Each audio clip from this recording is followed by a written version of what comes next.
एक समय की बात है। एक गांव में सफेद साड़ी वाली चुड़ैल का आतंक था। चुड़ैल रात भर गांव में घूमती और गांव का जो भी आदमी उसे दिखाई देता उसे वो घायल कर देती। अरे कोई तो बचाओ, मर गया रे। एक रात हरिया अपने खेत से अपने घर लौट रहा था कि तभी अचानक उसके सामने चुड़ैल आ जाती है। अरे बाप रे, ये चुड़ैल कहाँ से आ गई? आज तो मैं गया काम से।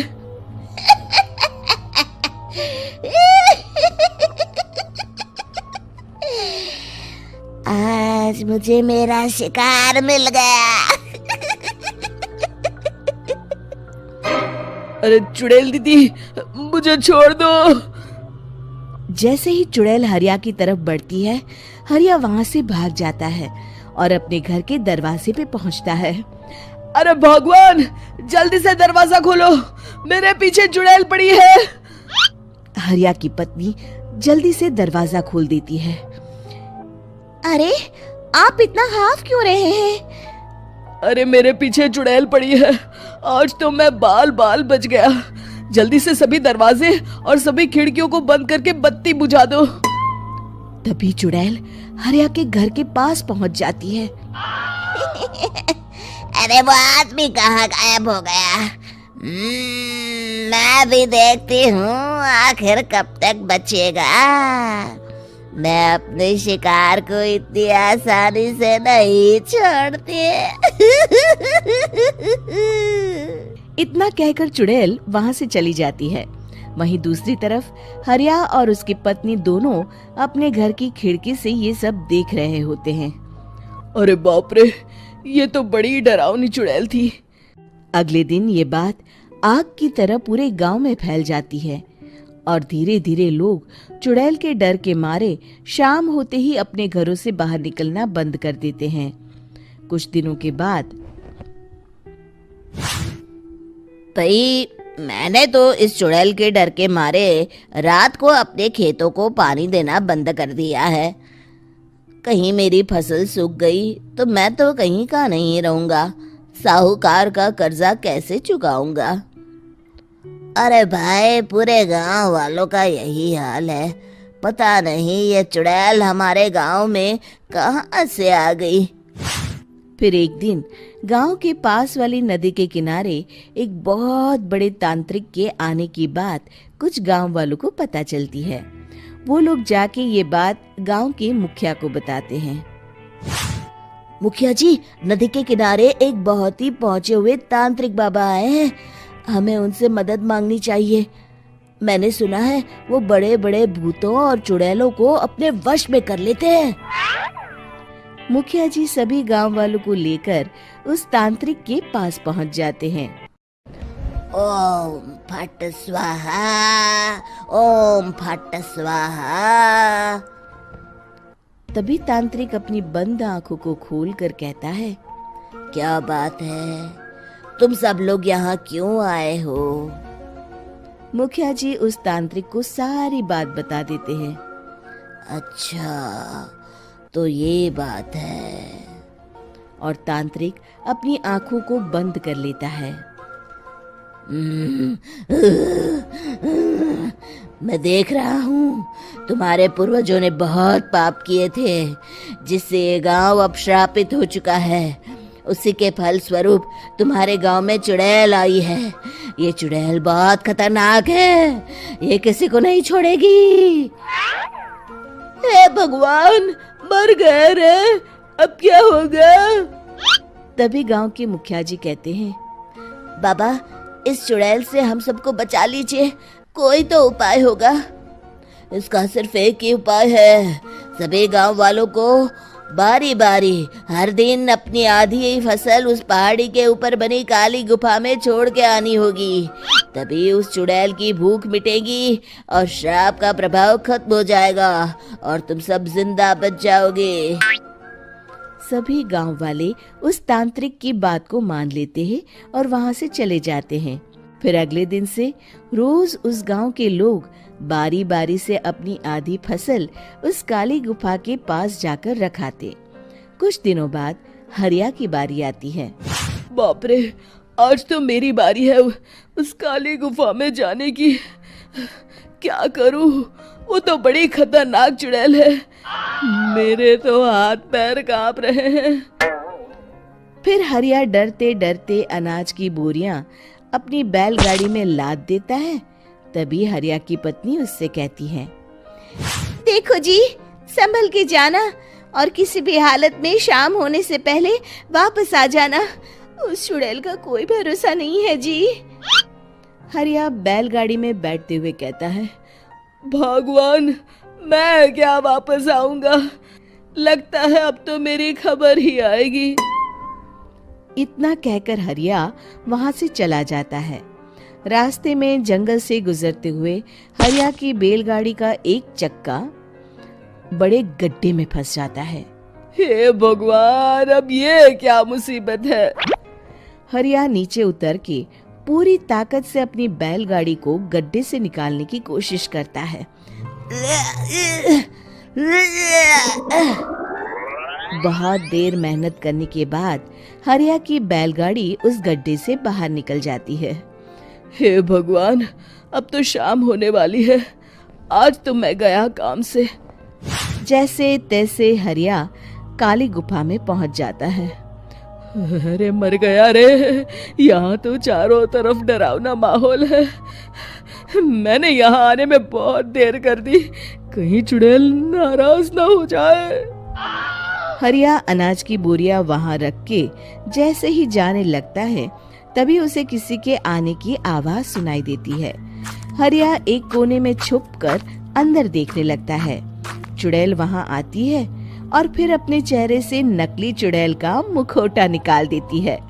हरिया ये देख के हक्का बक्का रह जाता है। तभी चुड़ैल कहती है, भैया यहाँ आना, आज तो बहुत अनाज आया है। इसे मिलाकर अब हमारे पास ढेर सारा अनाज जमा हो गया है। कल ही हम इसे शहर में बेच आएंगे और माला माल हो जाएंगे। तभी अंदर से नदी के किनारे वाला तांत्रिक बाहर आता है। अरे, ये तो तांत्रिक बाबा है। हाँ, अब तो हम दोनों की जिंदगी मजे में कटेगी। गांव वालों को बेवकूफ बनाना इतना भी मुश्किल नहीं था। लोग तो तुम्हें सच में असली चुड़ैल समझते हैं। हाँ, तुमने सही कहा। अब ये गांव वाले चुड़ैल के डर से जिंदगी भर इस काली गुफा में अनाज पहुंचाते रहेंगे। अच्छा, तो ये बात है। ये दोनों पूरे गांव वालों को बेवकूफ बना रहे हैं। अभी जाकर सबको बताता हूँ। हरिया उन दोनों की पूरी बातें सुन लेता है और जल्दी से वापस गांव में आता है। गांव वालों को पूरी बात बता देता है। इससे पहले वो दोनों हमारा अनाज लेकर शहर जाए, हमें उन दोनों को पकड़ना होगा। उधर दूसरी तरफ नकली तांत्रिक और नकली चुड़ैल बनी औरत एक बड़ी गाड़ी में सारा अनाज लाद के वहां से निकलने की तैयारी कर रहे होते हैं। जल्दी करो, इससे पहले हमें कोई देख ले। हमें यहाँ से निकलना होगा। और तभी वो दोनों देखते हैं कि सामने से सभी गांव वाले अपने अपने हाथों में मशाल लेके आ रहे हैं। दोनों बुरी तरह डर जाते हैं। रुक जाओ, तुम दोनों का भांडा फूट चुका है। अरे मर गए रे, ये गांव वाले कहाँ से आ गए? तुमने क्या सोचा इतनी आसानी से यहाँ से निकल जाओगे? ये अनाज हमने अपने खून पसीने से दिन रात खेतों में मेहनत करके उगाया है। दोनों मुखिया जी के पैरों में गिर जाते हैं। हमें माफ कर दीजिए, हम दोनों एक नंबर के कामचोर हैं। बिना मेहनत किए पैसे कमाना चाहते थे। हाँ हाँ, अब हम आगे से मेहनत मजदूरी करके पैसे कमाएंगे। हमें कुछ मत करना, हमें छोड़ दीजिए। इतना कह के दोनों गांव छोड़ के भाग जाते हैं और सभी गांव वाले फिर से खुशी खुशी रहने लगते हैं। शिक्षा, तभी तो कहते हैं कि किसी भी समस्या का समाधान केवल सूझबूझ से ही करना चाहिए और कभी हिम्मत नहीं हारनी चाहिए। दोस्तों, हमें उम्मीद है कि आपको हमारी ये कहानी पसंद आई होगी। कृपया हमारे चैनल को सब्सक्राइब करें और सभी अपडेट्स के लिए बेल आइकन जरूर दबाएं। और हाँ, वीडियो लाइक और शेयर करना मत भूलिएगा। सपने देखने वाली बहू। गुप्ता जी की बहू अंजलि को सपने बहुत आते थे। एक दिन सुबह सुबह जब अंजलि सोकर उठी, सासू माँ जानती हैं क्या होने वाला है? अरे क्या हुआ, फिर से कोई नया सपना देख लिया क्या? हाँ सासू माँ, बहुत जोर से बरसात आने वाली है। आज कोई कपड़े मत धोना, सूख नहीं पाएंगे। अरे बहू, बाहर तो इतनी तेज धूप निकली पड़ी है, तुमको कहाँ बारिश नजर आ रही है? अरे मम्मी जी, मैंने सपने में देखा था बहुत जोर से बारिश होने वाली है, इसलिए बस आज कोई कपड़े नहीं धुलेंगे। अरे लेकिन इससे पहले भी तो कितनी बार तुझे सपने आए हैं, कभी कुछ सच भी होता है क्या? मम्मी जी, आप भी ना सपनों पर भरोसा करना चाहिए, भरोसा। अंजलि की सास उसकी कोई बात नहीं मानती, लेकिन उस दिन वाकई में शाम होते होते घने बादल आ जाते हैं और जोर से मूसलाधार बारिश होने लगती है। अंजलि, आज तो तुम्हारा सपना सच हो गया। बहू, आज तो तुमने सपने में बारिश देखी थी ना, और देखो सच में बारिश हो गई। लगता है अगली बार से हमें तुम्हारी बात माननी पड़ेगी। पापा जी, मैं तो हर बार ही मम्मी जी से कहती हूँ, मेरे सपने सच हो जाते हैं, बस भरोसा रखिए। कुछ दिनों के बाद, अजी सुनते हैं, मुझे ना सपना आया था और सपने में मैंने देखा कि आपकी पूरी 1 करोड़ की लॉटरी लगी है। अरे कभी कभी सपना सच होना सही बात है, लेकिन हमेशा ऐसा नहीं होता अंजलि, और वैसे भी लॉटरी लगने ही वाली है तो अच्छी बात है ना। मैं तो कहती हूँ, हम वो बड़ा सा घर खरीदने वाले थे ना, आज ही चलकर उसको फाइनल कराते हैं। अरे वाह वाह, हाथ में पैसा नहीं और बड़ा घर खरीदना है। अरे मम्मी जी, बताया ना आपको, मुझे सपना आया था कि हम 1 करोड़ की लॉटरी लगने वाली है। देखो बेटा, ये पैसों का मामला है, इसमें किसी तरह की रिस्क नहीं लेनी चाहिए, और जब तुम्हारा सपना सच हो जाए तब तुम घर खरीद लेना। मम्मी पापा ठीक है अंजलि, अभी इतनी जल्दबाजी करने की क्या जरूरत है? मैं कुछ नहीं जानती, मुझे वो घर चाहिए तो चाहिए, और आपको प्रॉब्लम क्या है? कुछ दिनों में तो पैसे आने ही वाले हैं लॉटरी से। हाँ तो जब पैसे आ जाएंगे तब खरीद लेंगे ना। पर हमारी अंजलि खाना पीना छोड़कर जिद पकड़कर बैठ जाती है। आखिर मजबूर होकर अंजलि के पति को उस घर को बुक कराने के पैसे देने पड़ते हैं। कई दिन बीत जाते हैं, लेकिन अंजलि के पति की कोई लॉटरी नहीं लगती। कुछ दिनों के बाद, तुम्हारे सपने के चक्कर में तो सब खराब हो गया अंजलि, ना लॉटरी लगी, ऊपर से बेकार में ही सारी जमा पूंजी उस घर को खरीदने में खर्च हो गई। थोड़े दिन तो इंतजार करो, अब ऐसा थोड़ी ना होता है कि आज सपना आया और कल आपकी लॉटरी लग गई। मैंने तो पहले ही कहा था, तुम्हारी बीवी को तो हर सपने पर विश्वास करने की आदत पड़ गई है, ऐसा भी कहीं होता है क्या? कुछ दिनों के बाद अचानक से अंजलि के पति के पास एक फोन आता है और पता चलता है कि उसकी 1 करोड़ की लॉटरी लग गई है। अरे वाह अंजलि, ये तो कमाल हो गया, मेरे तो सच में लॉटरी लगी। अरे भगवान भला करे तुम्हारा। हाँ हाँ बहू, अब तो तुम जो कहोगी हम वो सब बात मानेंगे। तुम्हारे सपने का मतलब तो पूरा का पूरा सच होता है। अरे बिल्कुल ठीक कहते हैं, मैं तो बेकार में ही बहू को उल्टा सीधा सुनाती थी। अरे इसके सपने तो वाकई में सही हो जाते हैं। अपने घर वालों की बात सुनकर अंजलि मन ही मन बहुत इतराती है। उसे लगता है कि अब वो जो भी सपना देखेगी सच हो जाएगा। और इसी चक्कर में एक दिन अंजलि को सपना आता है कि अचानक उनके घर पर बहुत सारे मेहमान आने वाले हैं। यही सोचकर अंजलि अपनी सास को कहकर बहुत सारा खाना पहले से ही बनाकर रख लेती है। सुबह से शाम हो जाती है। हमने इतना सारा खाना बना लिया, लेकिन हमारे घर तो कोई मेहमान आया ही नहीं। हाँ मम्मी जी, अब तो रात होने आई है, लगता है ये खाना हम लोगों को ही खाना पड़ेगा। गुप्ता जी का परिवार पूरे 2 दिन तक उस खाने को खाकर खत्म करता है, लेकिन अंजलि की ये अपने सपनों पर भरोसा करने की आदत इतनी जल्दी छूटने वाली कहाँ थी। एक दिन अंजलि की सास अपने किसी रिश्तेदार के घर जाने के लिए कहती है, अरे अंजलि बहू, मैं जरा 2 दिन के लिए बुआ जी के घर जा रही हूँ, देखो तुम पीछे से घर को अच्छी तरह संभाल लेना। हाँ ठीक है मम्मी जी, आप चिंता मत करिए, मैं सब कुछ अच्छे से संभाल लूंगी। बहू वैसे तो तुम सब कुछ बहुत अच्छे से ही करती हो, लेकिन देखो ये जरा ना सपनों पर भरोसा थोड़ा कम किया करो बेटा। क्या मम्मी जी, मेरे इतने सारे सपने तो सच हो जाते हैं, उसके बाद भी आपको शक ही रहता है हमेशा। अरे बेटा, कभी कभार की बात अलग है, लेकिन हमेशा इन बातों पर भरोसा करना बहुत बड़ा नुकसान भी करवा सकता है।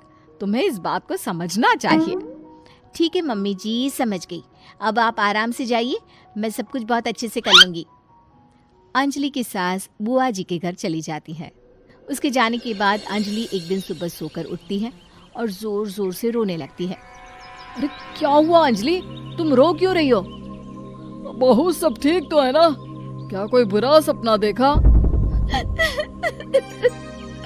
अरे पापा जी क्या बताओ, मम्मी जी नहीं रही, वो हम सबको छोड़कर चली गई।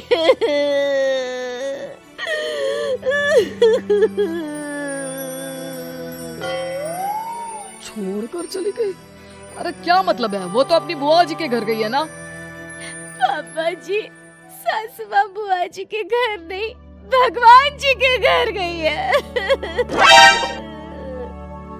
अरे अंजलि, सुबह सुबह कैसी बात कर रही हो? बुआ के घर गई है, कुछ नहीं हुआ है उनको। मैंने सपने में देखा था, मम्मी जी भगवान को प्यारी हो गई है। अंजलि का पति उसे समझाने की कोशिश करता है, लेकिन अंजलि के बार बार कहने पर वो भी इस बात पर भरोसा कर लेता है कि अब उसकी माँ दुनिया में नहीं रही। सारे गांव में ये खबर फैल जाती है कि अंजलि की सास की मौत हो गई। भगवान, अब हम क्या करेंगे? तुम्हारे सर से माँ का साया उठ गया। मैं तो कहती हूँ पापा जी, इनको बुआ जी के घर जाकर मम्मी जी की डेड बॉडी को ले आना चाहिए, तब तक हम उनकी अंतिम यात्रा की तैयारी करते हैं। अंजलि का पति अंजलि की बात सुनकर बुआ जी के घर के लिए रवाना हो जाता है। उधर अंजलि अपनी सास के अंतिम संस्कार की सारी तैयारियां कर लेती है। मोहल्ले के सारे लोग वहां पर आकर इकट्ठा हो जाते हैं। बहुत बुरा हुआ, मेरी सास मुझे बहुत प्यार करती थी, बुआ जी के घर गई थी। अरे हमको क्या पता था कि भगवान जी के घर जा रही है। अंजलि ने अपनी सास की तस्वीर पर हार पहनाकर घर के बीचों बीच रख दिया। सब लोग आकर गुप्ता परिवार को सांत्वना दे रहे थे। थोड़ी देर बाद अंजलि का पति घर आता है और साथ में अपनी माँ को भी ले आता है।